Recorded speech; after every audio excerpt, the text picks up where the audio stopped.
Hola a todos, espero se encuentren muy bien. Yo soy Itza Restrepo, del área de difusión de la Fonoteca Nacional, y el día de hoy les doy la bienvenida a esta sesión que se titula La voz que viene de las nubes, restauración de grabaciones de Raúl Helmer en el Istmo de Tehuantepec.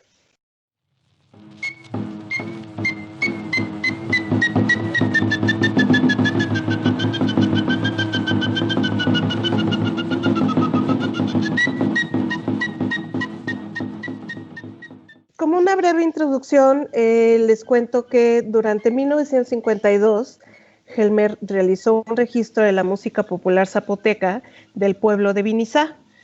Y en esta sesión escucharemos el proceso de restauración de estos documentos sonoros, que está resguardada en la Fonoteca Nacional, y platicaremos con los especialistas que están realizando estas actividades. Es de resaltar que estos documentos han recibido el reconocimiento Memoria del Mundo que otorga la UNESCO. Iniciamos esta sesión titulada La voz que viene de las nubes, restauración de grabaciones de Raúl Helmer en el Istmo de Tehuantepec, y le doy la bienvenida a nuestros invitados, primero a Fernanda Olmedo, que es investigadora del área de restauración digital de audio. Hola, Fer. Hola Itza, hola a todos, hola auditorio, ¿cómo están? Hola, gracias por estar aquí. También saludo a Camilo Camacho, que es investigador de música tradicional de la Fonoteca. Hola, Camilo. ¿Qué tal? ¿Cómo están?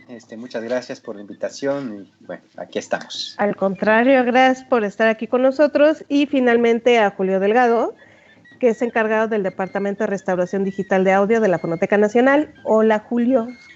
Hola Itza, hola Fernanda, hola Camilo, y también a toda la audiencia le mando un caluroso saludo.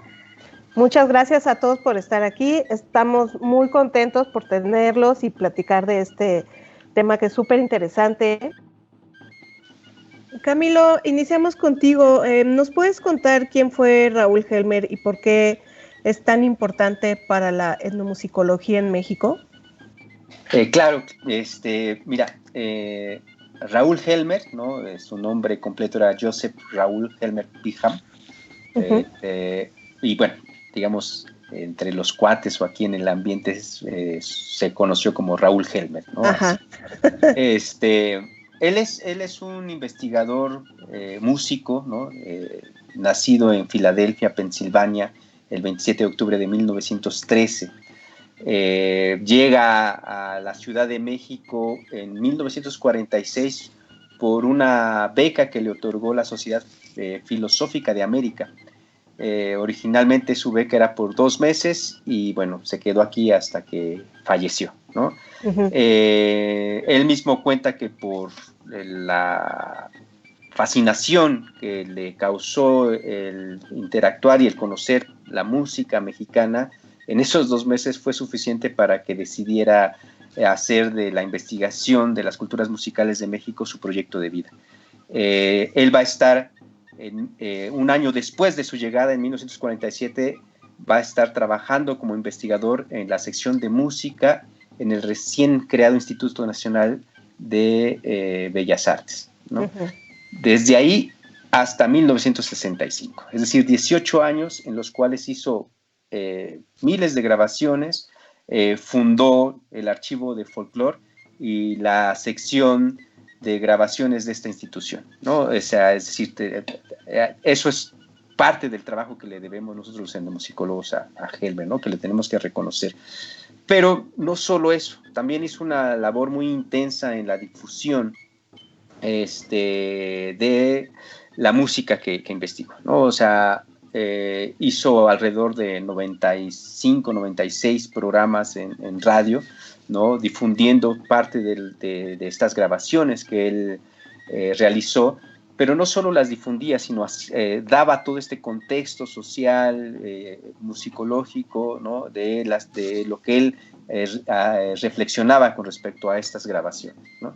Entonces Raúl Helmer no solo nos dotó de un corpus de análisis, ¿no? para la etnomusicología actual, sino también nos dotó de áreas que creo, como las que ya mencioné, y también nos abrió camino en la difusión, ¿no? En buscar, él sobre todo le interesaba que este conocimiento de la música tradicional o de la música de las regiones de México llegara a la gente, o sea, es decir, que no se quedara solamente en el ámbito académico, ¿no? Con los eruditos, sino que pudiera ser un patrimonio vivo, ¿no? En ese sentido, que fuera reconocido por la propia gente, ¿no? Y ser accesible también. Exacto, entonces, digamos, en ese sentido, muchos de sus trabajos buscaban un lenguaje que fuera cercano a la gente, ¿no? Entonces utilizó el radio. Estamos pensando que justo en esas épocas la radio era uno de los medios de comunicación que llegaba a las zonas más alejadas, ¿no? Entonces ese fue el medio que él creía más conveniente, ¿no? Incluso hizo programas de televisión, también debo decirlo, ¿no? Entonces tiene una labor impresionante, ¿no? También creó como proyecto algunos escuelas de música, que él decía, que una red de escuelas de música que estuvieran en las diferentes regiones, donde los maestros, digamos, la gente que cultiva su cultura, fueran los que enseñaran esa música, ¿no? Y incluso pensó en una fonoteca iberoamericana, ¿no? Especializada en el folclore, ¿no? Entonces, pues todo eso es Helmer y todo eso es... No, es que es muchísima su labor, qué bárbaro. Jamás me hubiera imaginado que hubiera hecho tantas cosas, es muchísimo. Sí, realmente esta labor la interrumpió hasta que falleció, ¿no? El 13 de agosto de 1971, ¿no? O sea, desde 1947 que ya está laborando, digamos, como investigador, ¿no? En nuestro país, hasta 1971, porque a pesar de que se jubila en el 65, él todavía esos 5 o 6 años que, digamos, está jubilado, él sigue trabajando, sigue generando proyectos, sigue difundiendo su trabajo, ¿no? Entonces realmente es loable el trabajo que realizó, y obviamente es una herencia muy importante para nosotros como mexicanos, no solo como etnomusicólogos. Sí, no, sin duda, y esta parte tan importante que dijiste, una de sus misiones es resguardar la música, dar acceso a ella, darle la importancia que se merece, que eso siempre es básico. Sí, creo que es algo que todavía nos sigue haciendo falta, ¿no? O sea, desafortunadamente, ya no hablemos de la población en general, los propios músicos de nuestro país desconocemos nuestro patrimonio, ¿no? Y sí, eso es una gran deuda que tenemos, no solo hacia Helmer, sino hacia muchos otros investigadores, y obviamente, sobre todo, pues hacia los músicos de las comunidades, ¿no? Exacto. ¿Quieres presentar la primera canción que vamos a escuchar? Claro. Para presentar esta pieza, quiero decirles que Helmer hizo muchas grabaciones, sobre todo en el Sotavento, en el occidente, ¿no? La Tierra Caliente, en la Huasteca. Sin embargo, poco sabíamos de las grabaciones que había realizado en la región del Istmo, ¿no? Teníamos por ahí el dato de estas grabaciones que hizo por encargo de Toledo, ¿no? Justamente en el Istmo, y que incluso salió un disco, se publicó un disco de estas grabaciones,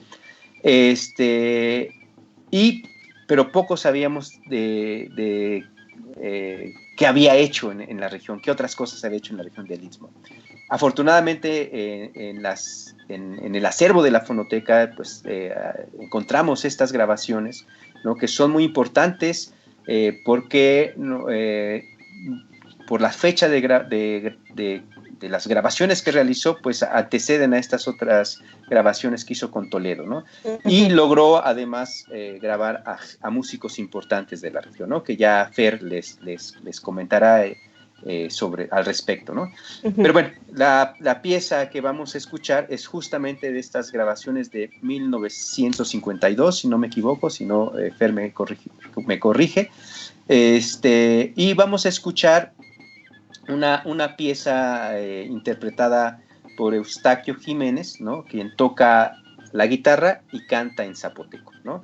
Esta pieza se llama Caja Nitziapa, que se traduce como el tambor regional, y que habría que señalar ahí que caja es en realidad, está en español, está en castellano, y se refería justamente a un cierto tipo de membranófonos que se utilizó mucho en la colonia, ¿no? Y que se quedó, o sea, muchas veces se hacía una diferenciación entre caja y tambor, ¿no? Entonces, vemos ahí como todavía dentro muchos de los pueblos originarios siguen utilizando palabras de un español antiguo, ¿no? Aquí se combina justamente con el zapoteco, y bueno, sin más preámbulos, pues los invito a escuchar esta grabación y obviamente pues el resultado de un proceso de restauración. Buenísimo, vamos a escucharlo.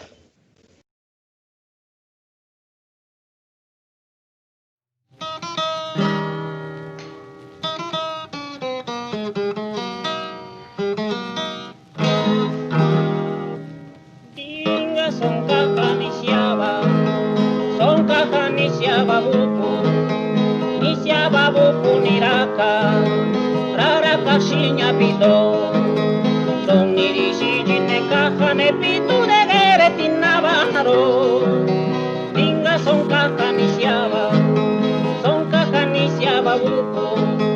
Nisiaba buku niraka, rara kashinya pito. Son nirishi jine kaha ne pitu de gere tinabanaro.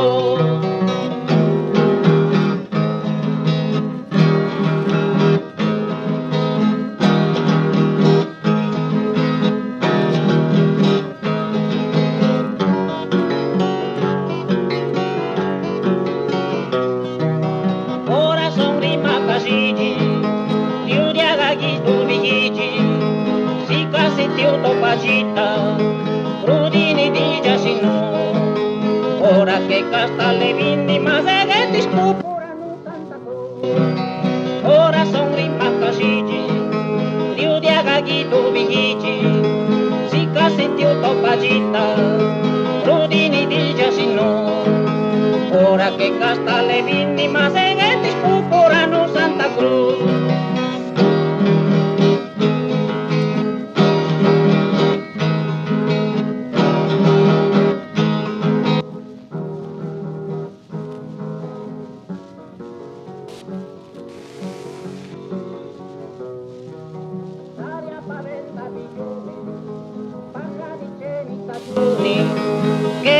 Caca Camilo, ora che gasticano, caca di viaggia ni nati io so di caca ni massicaro, l'aria paventa pigioni, caca di cieli stagioni, che ne caca Camilo, ora che gasticano, caca di viaggia ni nati io so di caca ni massicaro, di caca ni massicaro.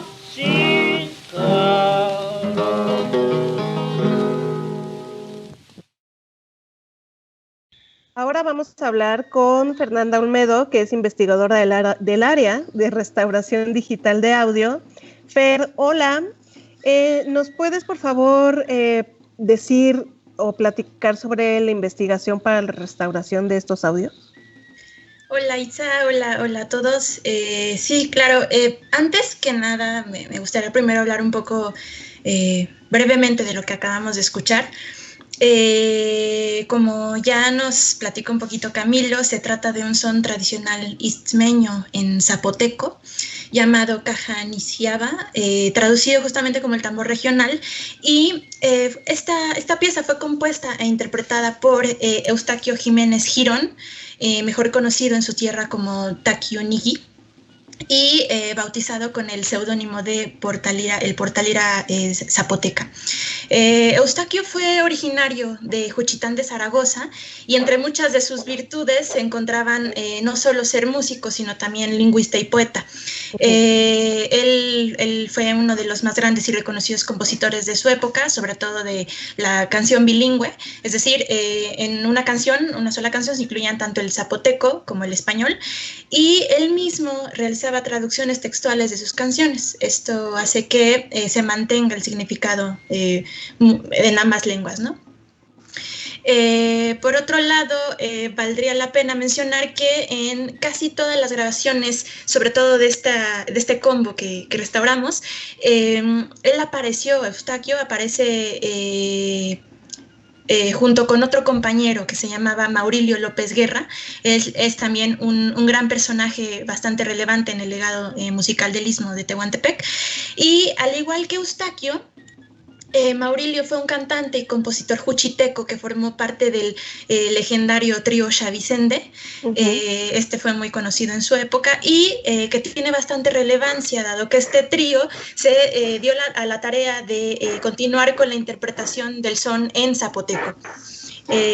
Justamente es heredado de la tradición musical de compositores justamente como Eustaquio, y al igual que otros compositores fue impulsor este trío de la música zapoteca de su época.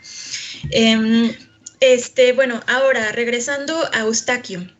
Él en sus canciones generalmente hablaba de la vida cotidiana, de costumbres y tradiciones del Istmo de Tehuantepec. La pieza que acabamos de escuchar habla justamente de la caja niciaba, que, como dijo bien Camilo, es un membranófono que estaba generalmente hecho de madera y era recubierto normalmente con piel de venado o chivo. También hablan en esta pieza de el pitú de Guere, que traducido el pitú es una flauta de carrizo, que era justamente una flauta de carrizo con una embocadura hecha con cera de abeja, y que sería importante mencionar que, aunque no lo mencionan, junto con el caparazón de tortuga, que se percutía con astas de venado, conformaban la dotación musical denominada muni, y se utilizaba comúnmente en la música de tradición guave. Ahora, actualmente estos instrumentos han sido modificados, ya sea en su construcción o bien reemplazados por otros, por lo que estas grabaciones resultan un vestigio histórico de las prácticas musicales que se realizaban anteriormente.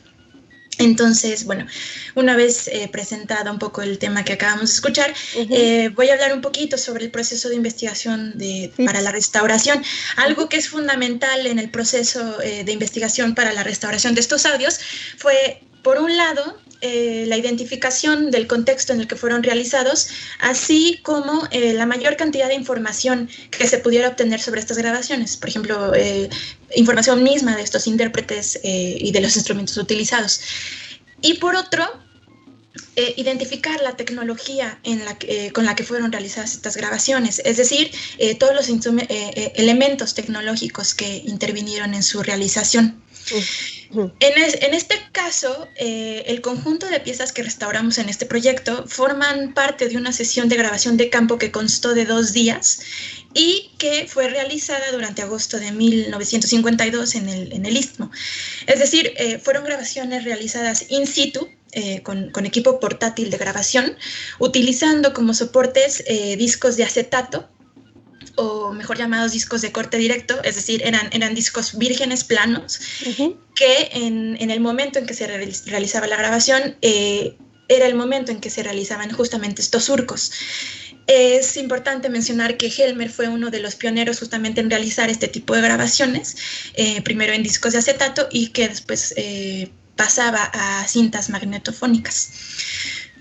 Por otro lado, es importante también mencionar que Helmer realizó una serie de notas contenidas en un diario, que es en su diario de campo, y que bueno, después pasó a una serie de informes que justamente entregó a Limba. En estos escritos, él fue muy minucioso en la descripción de su trabajo y de cómo lo realizó.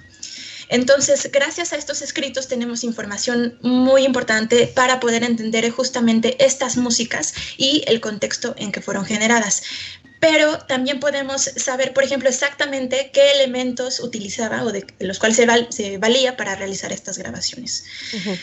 Generalmente, él platica, ¿no? Él llegaba al lugar en donde iba a grabar y definía cuál iba a ser, digamos, su centro de operaciones. Este generalmente era el lugar donde, bueno, realizaba su trabajo de gabinete y muchas veces donde realizaba las grabaciones. En cuanto al equipo para realizar estos registros sonoros, él fue muy preciso y mencionaba una grabadora y copiadora de discos portátil, una serie de discos vírgenes, que son los que platicaba hace un momento, una planta de energía portátil, una serie de micrófonos que, bueno, desafortunadamente no da más datos, solamente menciona una serie de micrófonos sin dar aspectos detalles específicos exactamente. Una cámara fotográfica era imprescindible para él y sus fichas de registro. Ahora, por sus escritos también podemos saber que él tenía un conocimiento impecable de su equipo, de grabación sobre todo, y él menciona que él realiza los ajustes necesarios en este equipo, al igual que las limpiezas y demás cuestiones, y esto ayudó muchísimo en la mejora de los registros sonoros, incluso en las situaciones más complicadas, ¿no? Había situaciones que no eran las ideales y él las solucionaba como podía él mismo. Entonces, bueno, todos estos datos son valiosísimos al momento de realizar una restauración, y en este caso esta restauración de estas piezas del Istmo. O sea, tú con base a los registros que él hizo, o sea, también los registros escritos con esta bitácora, vaya, tú te basas en esto para hacer la restauración. Sí, o sea, yo me baso en justamente todos estos datos para después yo ofrecerlas al restaurador digital. La investigación no puede estar nunca desligada de la restauración técnica, así como la restauración técnica no puede estar desligada de un informe justamente completo sobre, como dije anteriormente, de todos los detalles que involucran estas grabaciones, ¿no? Claro, mientras más información haya, mejor para que haya los elementos para la restauración. Sí. Ok. ¿Quieres presentar la siguiente canción? Sí, claro. La siguiente canción que escucharemos es una petenera. Uh-huh.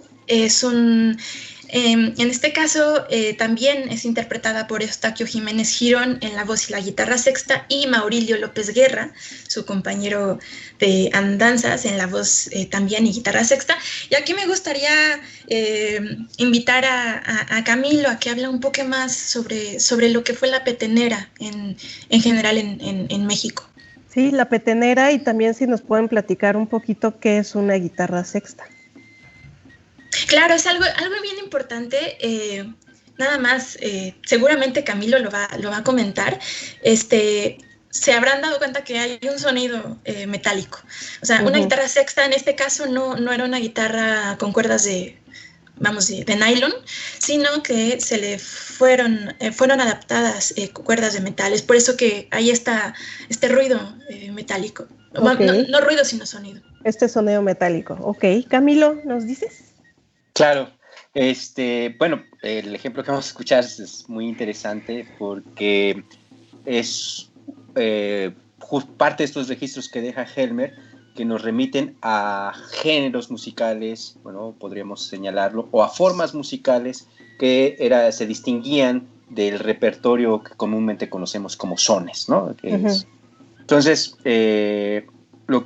parece ser que la petenera tiene, de acuerdo a ciertas investigaciones que se han hecho desde el ámbito de la etnomusicología, ¿no? Lénica Reyes ha sido una de las personas que se ha enfocado a ese tipo de investigación, ha tratado de mostrarnos que las peteneras actuales son el resultado de un sistema de transformaciones, ¿no?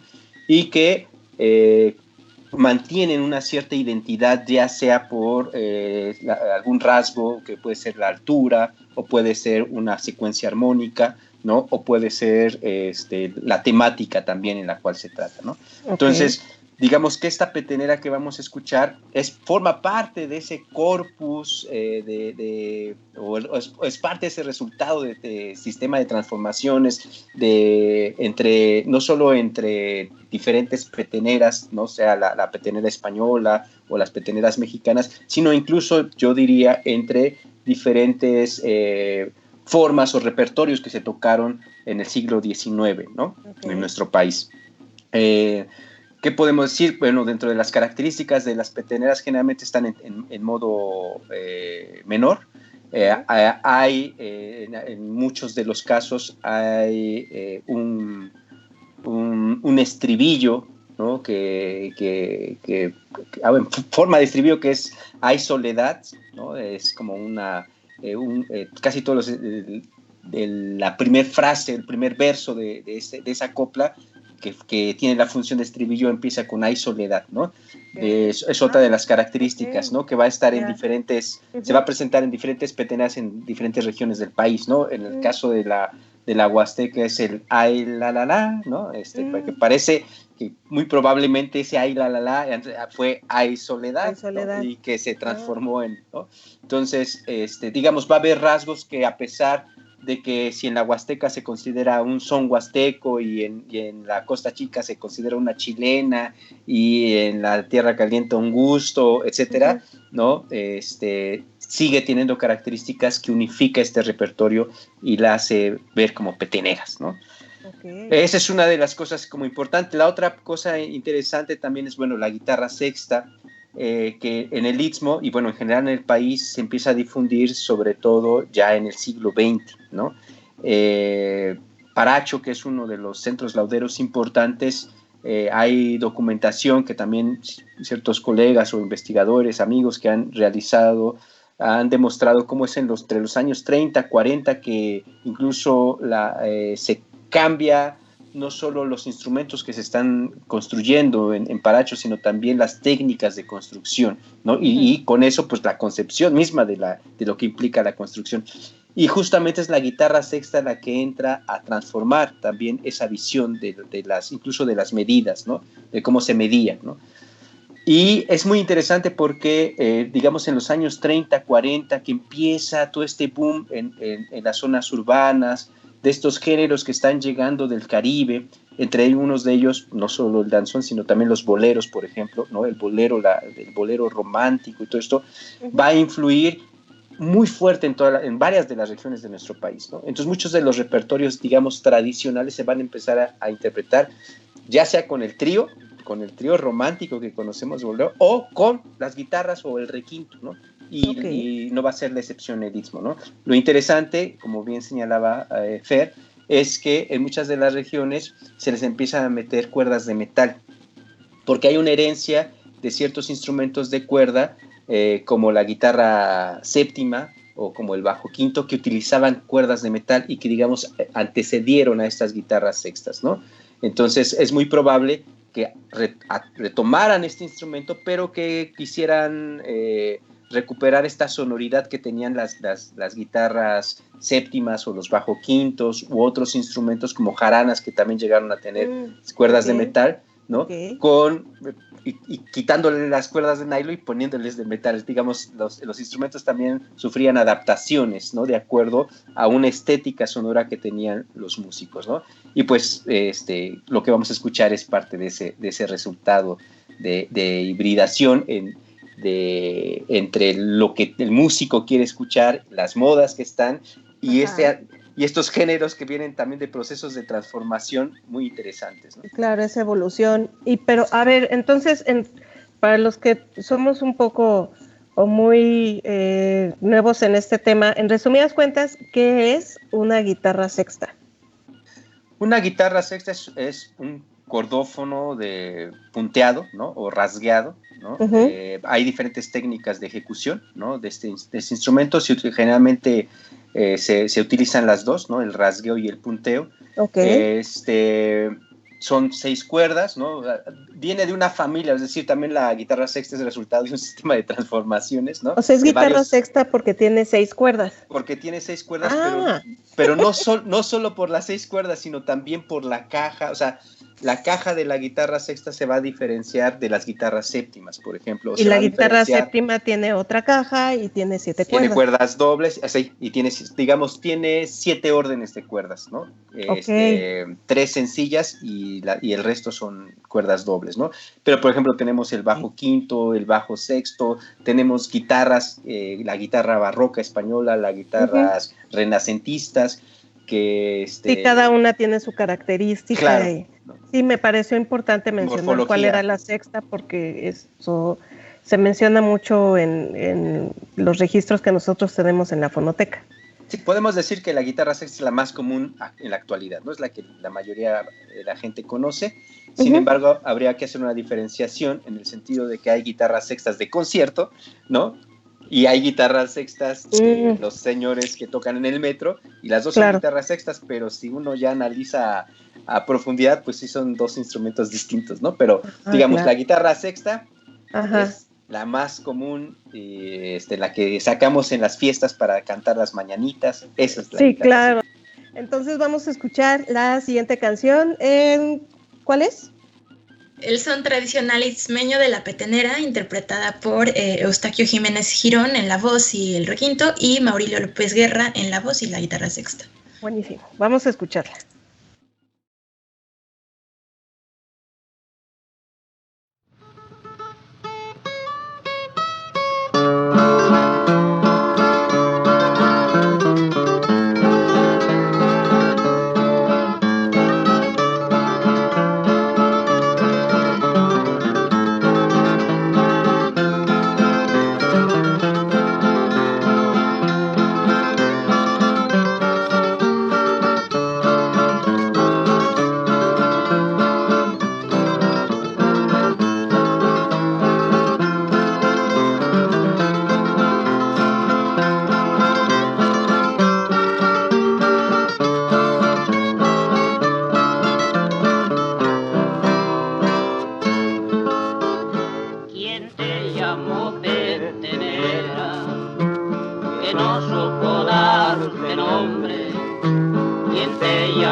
Fer, ¿nos puedes platicar, por favor, sobre la importancia de la investigación documental para hacer una restauración digital? ¿Cuál es su importancia? Claro. Para iniciar, sería importante señalar primero que uno de los objetivos principales de Fonoteca Nacional es la preservación de todos los documentos que forman parte de nuestro acervo y que constituyen parte del patrimonio sonoro de nuestro país.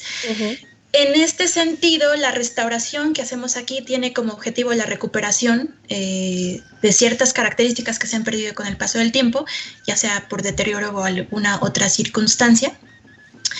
Y bueno, recordemos que los diferentes soportes que contienen los audios que restauramos ayudan a conservar el sonido solamente de manera temporal porque las tecnologías cambian. Entonces, es por eso que todos estos sonidos son convertidos previamente a un formato digital antes de ser intervenidos. Ahora, no podemos perder de vista que el sonido no es únicamente un fenómeno resultado de una cuestión física. El sonido es igualmente un fenómeno social, manifestación de nuestra cultura, y es por eso que todos los procedimientos técnicos que aplicamos a estos audios durante el momento de la restauración no pueden ser arbitrarios ni estar descontextualizados. En este sentido, la investigación juega un papel fundamental al dar la pauta principal para la toma de decisiones a la hora de intervenir estos audios. Parte de la labor principal de cualquier investigación es conocer. Entonces, en este caso, la investigación nos ayuda, por un lado, a conocer e interpretar la realidad y el contexto en que fue concebida una grabación. Pero también nos ayuda a saber la manera en que fueron realizadas las grabaciones y las herramientas tecnológicas que fueron utilizadas. Además, propias de su época. Eso es importante señalarlo. Entonces, es muy importante realizar siempre un diálogo entre el documento sonoro que vamos a restaurar y una serie de fuentes de información que pudieran acompañar a estos documentos. En el caso de las restauraciones que realizamos de Raúl Helmer, los diarios de campo, como mencionaba anteriormente, fueron una de las fuentes de información principales, pero también fueron importantes los soportes mismos que incluían la música. Es decir, conocer información sobre el soporte da información fundamental, al igual que, en este caso, publicaciones que se realizaron en torno a este tema. Y, algo muy importante en la restauración es la escucha crítica y entrenada del investigador. Esto nos da información extra que pudiéramos encontrar, más bien que no se puede encontrar en fuentes tangibles. Ahora, por otro lado, la restauración no es un proceso de mejoramiento comercial. Entonces, los niveles de intervención pueden ser muy diferentes dependiendo ya sea del estado de los audios e incluso de las limitantes propias que surgen de la investigación. Por esta razón, puede haber audios que tengan un cambio realmente radical a nivel auditivo y otros que no tanto. Justamente más adelante vamos a escuchar un ejemplo, un poco del antes y el después. Del antes y el después, ajá. De una de las restauraciones de este proyecto. Ok, buenísimo. Y vamos a escuchar la canción de La Llorona, que es sumamente emblemática de aquí de México. Y no sé si nos puedan platicar un poquito sobre esta canción, porque la verdad es que es súper importante. Y luego no sabemos mucho el antecedente sobre esta.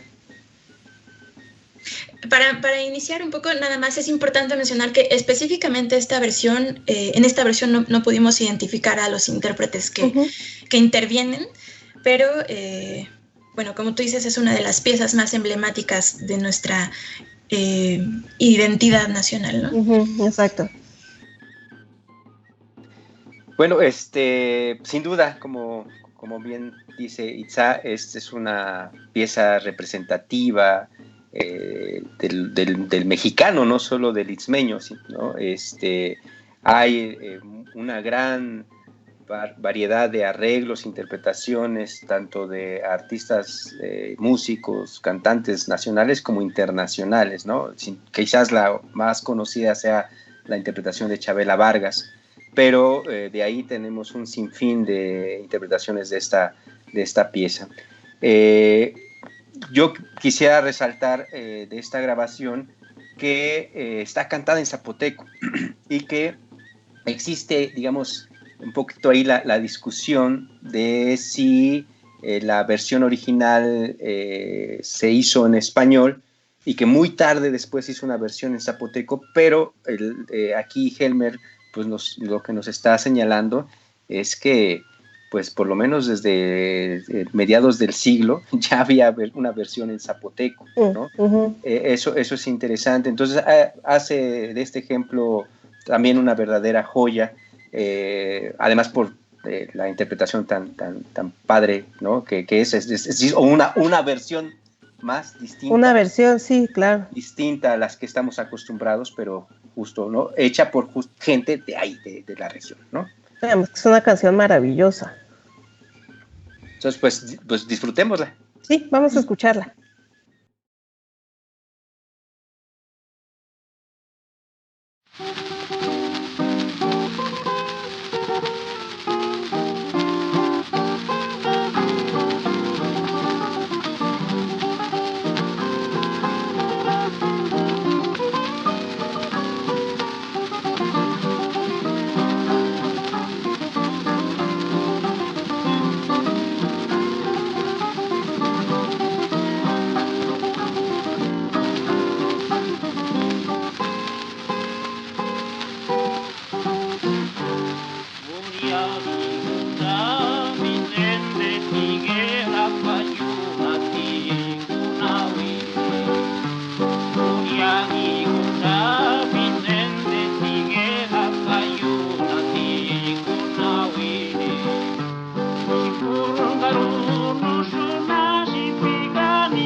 va, una purniuta calua, ai chiantina va, una purniuta calua, istuio a dire nena yamna che la tipa purgite sina, istuio a dire nena yamna che la tipa purgite sina.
Seguimos en esta sesión y ahora platicaremos con Julio Delgado, que es encargado del Departamento de Restauración Digital de Audio de la Fonoteca Nacional.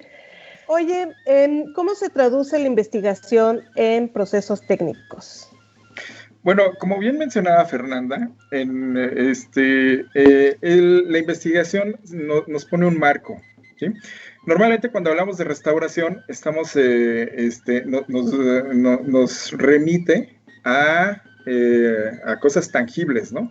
A monumentos históricos, a pintura, escultura, etcétera, etcétera. Entonces ahí tenemos una limitante muy clara, que es trabajar sobre un original. Nosotros en el campo del audio estamos trabajando sobre una copia digitalizada de un original preservado en distintas condiciones. Entonces, desde el punto de vista técnico, si fuéramos solamente los ingenieros los que tuviéramos que hacer esta intervención, nos preocuparíamos solamente por la calidad del audio sobre el sonido. Uh-huh. Entonces, en ese proceso podemos caer en el error de discriminar algunos sonidos que son parte misma del contenido del soporte. Y nosotros podemos trabajarla tanto como nosotros queramos, y en un momento dado empezar a descontextualizar el contenido y la intención que tuvieron los autores de esta grabación, uh-huh, para comunicar una idea, una imagen sonora, una evocación, etcétera, etcétera. Entonces, la investigación es la que nos pone este marco del cual no nos debemos salir para no descontextualizar el mensaje que se está tratando. Entonces, como bien mencionaba hace un momento Fernanda, ella nos da a nosotros como técnicos los datos suficientes para saber qué tipo de sonido intervenir, hasta qué punto intervenir y qué tanto atenuar o maximizar alguno de estos sonidos o las frecuencias que incluyen todos estos mensajes sonoros, ¿no? Claro. Entonces, en el caso específico de lo que es la música grabada por Helmer en el Istmo de Tehuantepec, nos enfocamos principalmente en hacer la atenuación de ciertas frecuencias que son puramente ruido y de potenciar algunos armónicos que están ahí incluidos en la grabación original, pero que por efectos del paso del tiempo se han ido atenuando. Uh-huh. Esto es principalmente lo que hacemos. Cabe señalar que el especialista técnico Luis García del área de restauración se enfocó en trabajarlos con mucho cuidado y con mucha relación en la investigación que hace Fernanda. Fernanda le proporciona o nos proporciona todos estos datos de contexto hablan de cómo se hizo esta grabación y para qué se hizo esta grabación. Para nosotros tener nuestro marco conceptual en el cual podernos desenvolver para hacer la intervención sonora. Oye, ¿cuánto tiempo se han tardado o cuánto tiempo se tardaron en las restauraciones de Helmer? Bueno, este trabajo sí fue muy minucioso porque hay un tiempo específico que se lleva en la investigación. Dependiendo de cuáles son las fuentes que nosotros tenemos, la investigación puede ser más profunda. Entonces, en el proceso de la investigación sí se puede llevar al menos, o en el caso de la investigación de Helmer se llevó como 1 mes y medio, y ya en la intervención eso nos facilita mucho en el área técnica. Sí, decir fácil es hablar como de 1 mes también sí, claro, de intervención de cada uno exacto. de los. Sí, hay que mencionar que Helmer generó 5 discos de 78 revoluciones, y estamos hablando aproximadamente de media hora, de media hora a 45 minutos de grabaciones, ¿no? Okay. Hay algunas que no están completas, que están cortadas por las limitantes del formato del disco que mencionaba Fernanda. Y entonces ahí es donde pensamos nosotros en hacer algunas ediciones, ¿no? Para atenuar estas salidas, ¿no? Y sí, hay que mencionar que todo está enfocado a no descontextualizar, a no quitarle su perfil de grabación original que se hizo en ciertas condiciones y con cierta función. Entonces nosotros no estamos tratando de generar un material fonográfico sino la cuestión es preservar los contenidos y ponerlos a disposición del público en general. Claro, porque estos audios los podemos escuchar, ahorita estamos cerrados, pero los podemos escuchar en la audioteca de la Fonoteca Nacional, y que así obviamente está súper interesante. Y vamos a escuchar un antes y un después. Sí, un buen ejemplo que vamos a proponer para que la audiencia aprecie el trabajo de la restauración es esta canción que se llama La Tortuga, o Bigu en zapoteco. Es un son itzmeño tradicional. Por la relación que tienen con el mar, pues la tortuga es muy, muy importante para la región del Istmo. Y aquí vamos a ver cómo nos enfocamos un poco en rescatar esta sonoridad y sin darle, y atenuando un poco el ruido de fondo, ¿no? El ruido de la grabación, de cómo suena la aguja rozando con los surcos que originalmente... que originalmente grabó Helmer en el Istmo de Tehuantepec hace 70 años. Ay, no más. Así y además, sí, hace 70 años en campo, que es lo más... ahorita, tenemos muchísima tecnología y es muy fácil. Digo, antes estaba la grabadorcita ¿sabes? Y ahorita en el teléfono, en el smartphone tenemos todo. Sí. Entonces es mucho más, y de muy buena calidad además. Sí, quienes han hecho trabajo de campo, quienes tienen experiencia en campo, no hace mucho tiempo, digamos hace 30 años, todavía llevabas una grabadora de carrete que pesaba varios kilos, pesaba entre 3 y 4 kilos, más una maleta llena de cintas de carrete. Y no estamos hablando de hace mucho tiempo realmente. No, tiene nuestra edad. No. Exactamente. Lo que la transformación tecnológica se da un poco en este siglo, donde pues inicialmente se fue todo reduciendo, primero DATs, después minidiscos y ahora memorias, ¿no? Sí. Exacto. Bueno, vamos a escuchar un poco este ejemplo de lo que es el antes y el después de la intervención sonora. Vamos a escuchar un minutito de la canción sin restaurar y el resto de la pieza lo vamos a escuchar ya restaurado. Es importante, no siempre, dependiendo de la calidad original del audio, es el nivel de intervención que hay en ella, ¿no? Entonces, pues, apreciemos esta canción, que es La Tortuga, que está, o Bigu, que de Andrés Gutiérrez, interpretada por Maurilio López en la guitarra y voz, y guitarra sexta, en la guitarra sexta y voz, y Eustaquio Jiménez en la guitarra sexta. Es un ejemplo del antes y después. Listo, vamos a escucharlo.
Pues padrísimo este tema y la verdad sumamente interesante. Y quiero agradecer ya para cerrar a Fernanda Olmedo. Gracias, Fer. Gracias a ustedes por la invitación. A Camilo Camacho. Gracias, Camilo. Muchísimas gracias por esta charla tan amena. Al contrario, y a Julio Delgado.